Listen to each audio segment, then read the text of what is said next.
Hi guys, welcome back to my channel. My name is Josh, and in today's video, I just have a couple quick topics that I just want to come on here and discuss with you guys. The first of which is we have more Justin Baldoni versus Blake Lively drama. The second topic is the fact that TikTok is now unbanned in the US, and that'll be it. So without further ado, let's go ahead and dive right on into the first topic, which is the Justin Baldoni versus Blake Lively. There has been more drama between these two. So, Justin Baldoni has released some behind the scenes footage from the set of his and Blake Lively's movie It Ends With Us, in which the two are, I believe, dancing, and then they're supposed to have like a kiss scene in the middle of this, I believe. And so in hopes of proving that the SH and just making Blake Lively and other people uncomfortable on set, in order to put those rumors to bed, he has decided to release this footage. And it's, I believe, like a 10-minute video. I've watched the whole thing, and the first thing that I want to say is I honestly didn't see like anything. Blake Lively's lawyer came out and said that any woman who has been SH'd or has just been made uncomfortable around a person, like they'll be able to tell that Blake Lively looks uncomfortable. I can't speak on that because I'm not a woman nor somebody who has gone through something horrible like this, so I can't really speak on that. And I also am not like an expert on this. I'm not like an intimacy coordinator or anything like that. But from what I can gather in this footage, I can't really tell like what went wrong in this, or if it's evident that Justin Baldoni was making Blake Lively uncomfortable. I can't really tell anything from this footage. All this footage is to me is like some behind the scenes footage. And again, in the footage, the two are seen dancing, and Blake Lively is like, oh, I think you should like move back to make your mark. And Baldoni's like, no, I like it better when the light, like when he's covering the light. And then they're just like discussing how to shoot this scene. And Blake Lively's like, I think I should be talking. And the two are just literally like, they're filming a movie. And the conversation they're having is very much in regards to the fact that they're filming a movie. One of the extras, I think, like bumps into them. And Justin Baldoni's like, I think she's having some of what we're having or something like that. But again, I've seen the whole video, and I don't know where the internet and people in general are like coming out of this footage saying that it makes Justin Baldoni look innocent or that it makes Blake Lively look innocent. I'm like, literally, this is nothing more, at least to me, than behind the scenes footage that shows like these two filming whatever scene they filmed for this movie. Like that's literally all it looks like to me. Like it literally is just some behind the scenes like footage. Like I feel like if DVDs were still a thing, this would literally just be extra footage on the DVD, some of part of the like behind the scenes. And again, I can't really tell what's going on. And then everybody online is like, oh, this makes Blake Lively look so guilty. And I'm just like, do we watch the same footage? Like, no, it doesn't. Like, to me, again, this doesn't show anything to me except some behind the scenes footage of these two. Like, I'm just like, what are y'all talking about? This makes her look guilty. Guilty of what? Like, I don't understand where people are like, oh, this proves that he didn't do anything, or oh, like this proves that he did something. I'm like, I don't know what y'all are picking up on in this video, because again, I've watched the whole video and I've seen all of it, and I'm just like, this literally just looks like a behind the scenes extra. Like, I'm like, I don't know what this is supposed to do. Maybe I'm not picking up on it. I don't know. The only weird thing that I picked up from the video that he released is that Justin Baldoni kept like trying to kiss Blake Lively, and he just kept like leaning in and then like just bringing his face close enough to where it looked like he was trying to kiss her, about to kiss her, and then Blake Lively like never, at least from what it looked like to me, she never like initiated that, or she like never reciprocated that. But again, the way the behind the scenes footage looked to me, it looked like they were supposed to kiss in this scene, because Blake Lively kept saying, I don't think we should give them what they want so quickly, you know, like I think we should like keep talking and dancing, and then we should give them what they want, you know, make them work for it.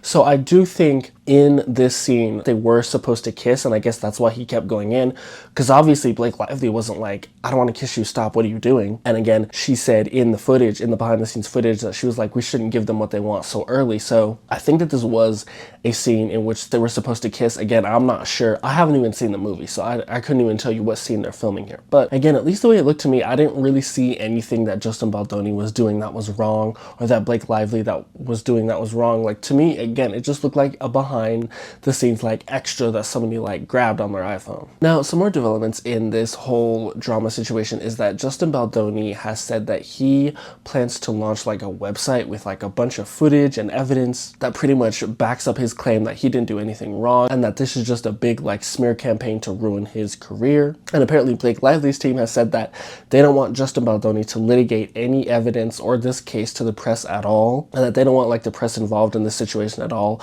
I don't know what the reasoning behind that is. Again, I feel like people online are just jumping to the conclusion too quickly, because with all the evidence that we have right now, I don't see a situation in which one of them looks more guilty than the other, right? Like, as I said in my last video, I feel like this situation is one where the two didn't get along on set, and now this whole thing has just exploded. I just feel like everybody online is just jumping to conclusions, being like, oh, Justin Baldoni's innocent, or oh, Blake Lively's innocent. I'm just like, I think it's still, we're way too early into this whole thing to even be able to tell like who's really innocent or who's really guilty in this situation. Or again, if you ask me, if I think they're both guilty in this situation, right? Like, I think they're both just going at each other's careers like there's no tomorrow. And then the final development in this case is the fact that a judge has actually set the trial date. It is in March of 2026. And when I saw this, I was like, that's literally like, that's more than a year away from right now.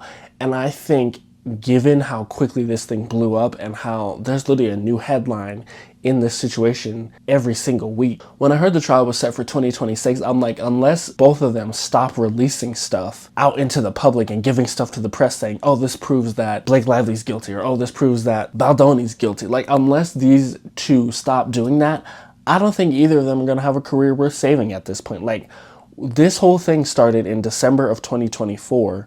Well, technically earlier than that. There was discourse around this right after this movie premiered. So this started before December of 2024. It just really blew up in the latter half of 2024 because they started suing each other. And so in this whole situation, I'm like, we've got lawsuits flying across the room, allegations. For this trial to be that far away, I'm like, unless both of these individuals and their teams stop putting out information to the press and stop putting out evidence that they hope is going to make one or the other look more guilty, I'm just like, unless they both stop doing that, I don't think either one of them is going to have a career worth saving at this point, right? Like, all this evidence has done is just, to me, made them both look guilty in the situation. Like, I don't see anything that makes Blake Lively look innocent. I don't see anything that makes Baldoni look innocent. So I'm like, for this court date to be literally a year away, like, y'all need to stop putting out stuff to the press and just save it for the trial. Otherwise, what are y'all going to trial for, right? Like, there's not going to be anything worth saving. I guess maybe the film rights to this whole thing. Again, Baldoni holds those right now. So I'm like, I guess y'all can fight it out in court over that. Because if they both keep releasing text, images, videos, and keep suing each other, I'm like, what is there even gonna be worth saving at this point? Like, you both have just made each other look guilty, if you ask me. I don't know, that's just my opinion on that. But another thing I want to know is the discourse online ever since this video has come out has been a little bit misogynistic. Like, when you look on YouTube and you see videos of people talking about this, or when you look on Twitter or just any like social media site in general, people have just taken this video and again, they've been like, oh my God, Baldoni was right. Blake Lively is just doing this to destroy his career. Like, the whole conversation online around this has just been really misogynistic. And I'm just like, when are y'all gonna learn? Like, y'all did this with the Kate Middleton situation, talking about she got like a BBL or something. Whole time this woman is literally dealing with cancer. I'm like, when are we gonna learn that like we need to actually wait things out before we start saying, oh, this makes this person look not guilty, or oh, this confirms that this is true about this person? Like, we need to like start waiting things out. And I get it, blog sites and drama sites and all that have to do their job. Like, they have to make content and it has to have a catchy headline. I get that. But I'm like, this whole thing just like reeks of misogyny when I look at the discourse online, because it's just literally nothing but headlines talking about how Blake Lively is rude, mean, being nasty, and she's trying to destroy Justin Baldoni. And I'm like, what if in a year, when this thing actually goes to trial, or in 6 months even, some groundbreaking evidence comes out that shows Blake Lively was actually the victim in this situation? Then all of y'all are gonna have to take down those videos or apologize for those videos. I feel like when they jump to these conclusions, I'm like, that doesn't benefit you in the long run. So as I was editing this video, more stuff has come out in this whole Justin Baldoni versus Blake Lively situation. Justin Baldoni decided to leak a voice memo he sent Blake Lively while they were, I believe, working on the script for the movie. He apparently sent this at like 2 in the morning, and it's like 6 minutes long, which I find that to be a little bit weird. When I listened to the voice voice message, the only like weird things that I picked up on were like just the words he was using. Like he was like, oh, I'm like really excited to work with you, and I'm like really excited to like feel the chemistry of us working together. I'm so excited for our like brain fluids to like gel together. It was just really like, I don't know, just the verbiage he was using was really strange. But in the voice memo, a couple things I noted were he apologized for Blake's prior traumas and experiences in the industry, like in the film industry. So I guess she told him about some of the stuff she had gone through in previous years and in the acting industry, and he said that he felt bad for her and that he hopes her experience with him is nothing like the bad experiences she has had in the past. He also apologized for not sending in the script draft. Maybe, I guess, some justification for why he sent it at 2 in the morning was because he was working on the draft or the script at 2 in the morning. And then he thanked her for her input on the script, and again he was talking about how excited he is to work with her. But one thing I found really weird was towards the end of the voice memo, he said that he mentioned like how long the voice memo was, and he was like, oh, I'm sorry, you've probably got kids all over you and a baby on your boob. And I'm like, I don't know why he went out of his way to like mention the baby on her bosom part. I just found that to be a little bit weird, because I'm like, why out of all things are you thinking about? Just say she's probably busy with kids. Yeah, I thought the voice memo was a little bit weird.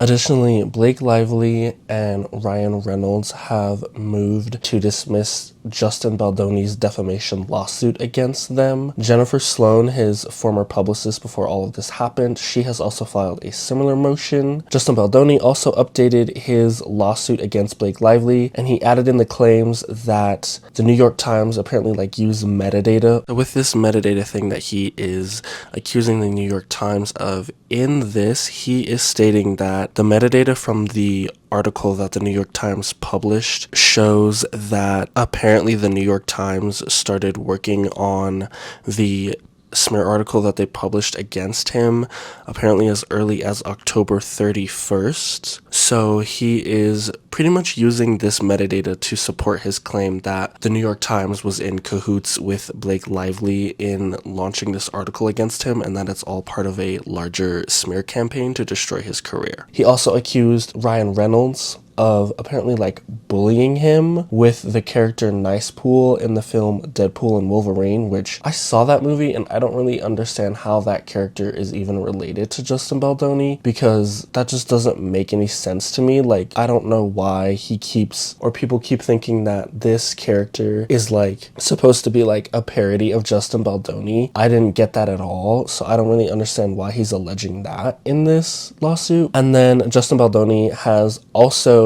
finally put up that website where he is apparently showcasing new text messages and things against Blake Lively. I looked at the website that Justin Baldoni has put up, and it is literally a bunch of legal documents. There's 4 tabs on this website, and each one of the 4 tabs has its own PDF, and these PDFs are literally like 100 to 200 pages each, and it's all basically like legal paperwork. And in all of these PDFs there's text messages and stuff like that. Pretty much he's just trying to prove his innocence in this whole situation. The next thing I want to talk about in today's video is the fact that TikTok has been unbanned in the United States. Now, when I made my last video, TikTok was literally going to be banned in like 24 hours of me making that video. And then immediately after I filmed that video, like the day before, TikTok was officially supposed to get banned, because TikTok was supposed to get banned on a Sunday. I forget which Sunday, but some Sunday in January, TikTok was supposed to get banned.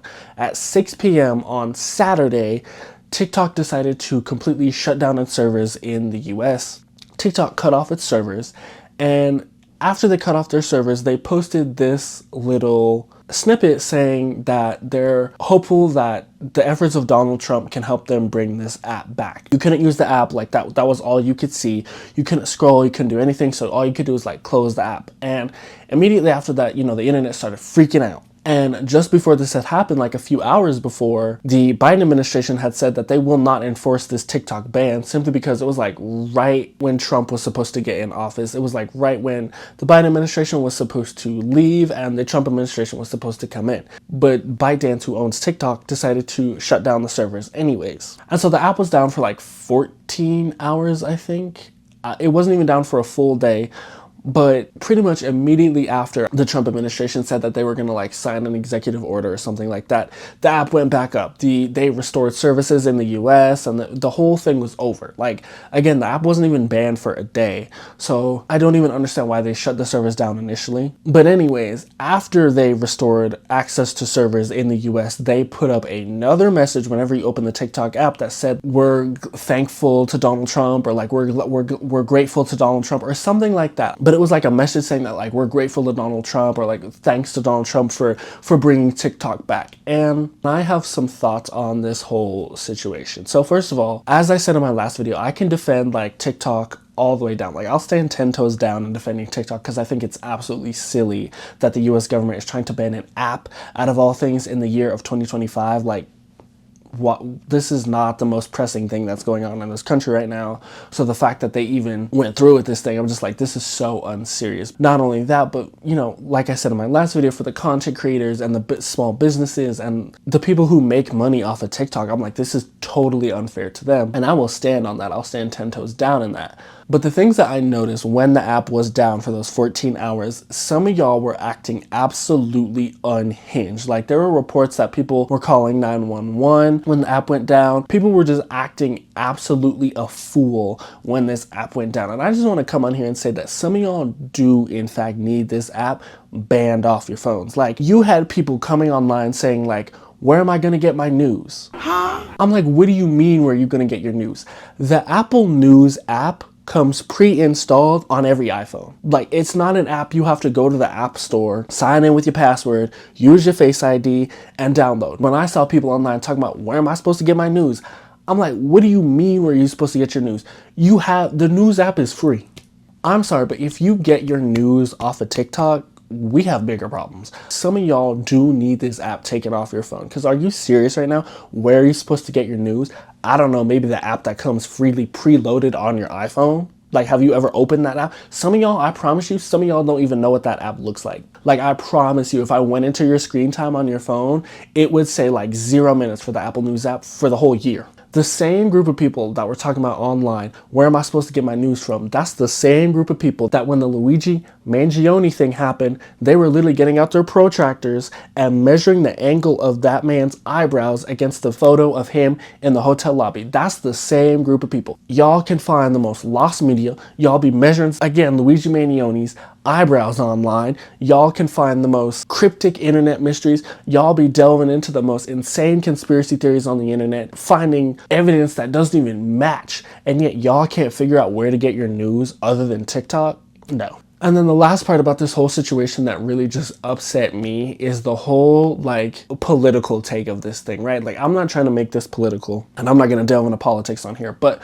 the whole like the way this went down was so nasty because, again, right before this app got banned, or right before TikTok shut down their service, the Biden administration literally said that they were not going to enforce the ban of this app and that it was going to be up to the next administration because, again, it was right on the cusp of the new administration coming in. So for them to then see this and still shut down their servers, I'm like, that's nefarious. Right when they shut down their servers, they put up that little message saying that we're looking forward to the efforts of the incoming administration to get this app back. When the incoming administration, the current administration, said that, yeah, we'll bring the app back, they then put up another message that was like, oh, we're grateful to this administration for bringing this app back. That just really irked me because I'm like, for a social media app to be like, oh, we're grateful to this president or that president, like that's so nefarious. It's not just because it was saying, oh, we're grateful to Trump. It could have been them saying, oh, we're grateful to Biden or we're grateful to Kamala. My stance on this whole thing would have not differed. Like, it doesn't matter who the president is or was. I don't think this app needs to be doing that. So I'm like, for them to then take like a political stance on the political side, that just really irks me. And I just find that very nefarious and I find it nasty. It just really irks me because I'm like, they literally said that they wouldn't enforce the ban and you still shut down your servers and then you push this political message on everybody? No, you can keep it. Y'all can keep that trash too. Thank you. But that is going to be it for today's video. I hope you guys enjoyed, and I just want to say thank you all so much for watching, and please don't forget to like, comment, share, and subscribe, and I will see you guys all in the next one. Bye!